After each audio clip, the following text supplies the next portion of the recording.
Et blik på Milanos skyline den 10. april. Jeg står på 22. etage på det, der skal blive et grønt, bæredygtigt boligbyggeri i Porta Garibaldi, Porta Nova kvarteret i Milano, hvor man er midt i et voldsomt byggeprojekt, hvor alt skal være færdigt i 2015, når Expo 2015 kommer til Milano. Vi begynder her ved øst, hvor man normalt i mindre diset vejr kan se Alperne derude. Det kan man så ikke i dag. Men vi kan se det, der indtil for kort tid siden var Milanos højeste skyskraber, nemlig regionen Lombardiets nye regeringsbygning. Og kigger vi så over til højre i billedet, kan vi se det, der i årtier var Milanos højeste skyskraber, nemlig Pirelli-bygningen Pirellone, der dog kun lige kommer over 130 meter.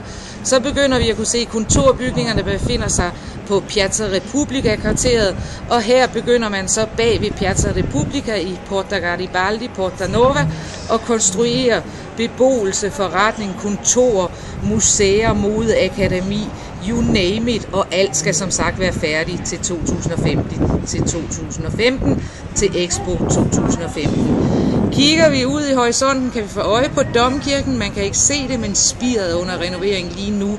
Og til for højre for Domkirken er der en bygning, der blev kaldt skyskraber engang. Den hedder Torre Velasca-tårnet, og blev for nylig af et engelsk avis udnævnt som et af verdens grimmeste bygningsværker. Det er jeg nu ikke enig i.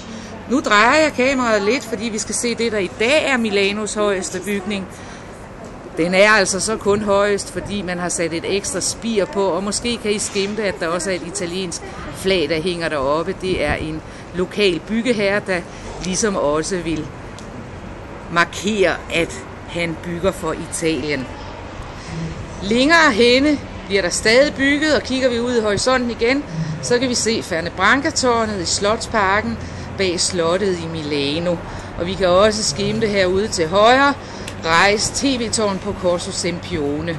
Og så kan vi kigge ned på byggepladserne, hvor man altså er i fuld gang, og der bliver i øvrigt lovet, at der også kommer grønne områder mellem de mange bygninger. Og vi tager så lige slutter af her ind til højre med det, der så skal blive skov- og plantebeklædte facader på skoven i byen Bosco in Città byggeprojektet.